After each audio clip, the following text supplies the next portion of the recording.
काहे कोई बेवफाई एगो बात हम बताई काहे कोई बेवफाई अब जियलो न जाता मन पर मर जाए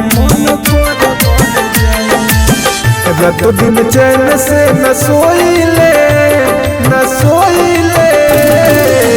टूटल दिल लेके रोइले जाए टूटल दिल लेके रोइले कोई न लौकल जब जोहिले हम जोहिले टूटल दिल लेके रोइले जाए टूटल दिल लेके रोइले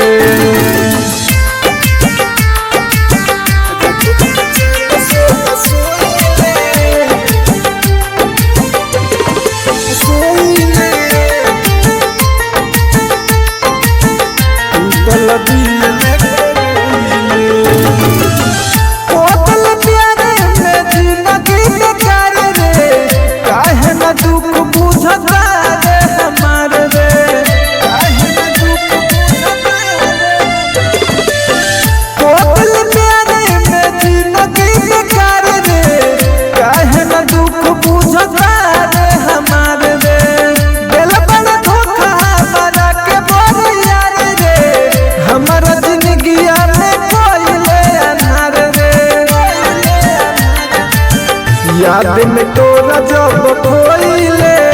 हम खोइले टूटल दिल लेके रोइले रात दिन चैन से न सोइले टूटल दिल लेके रोइले टूटल दिल लेके रोइले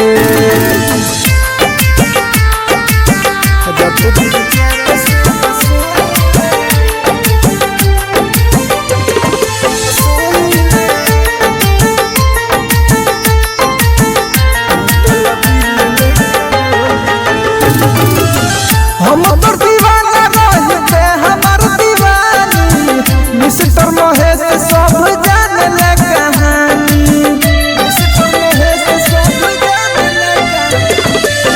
हम तो दीवाना रहते हमार दीवानी मिस्टर महेश सब जान ले कहानी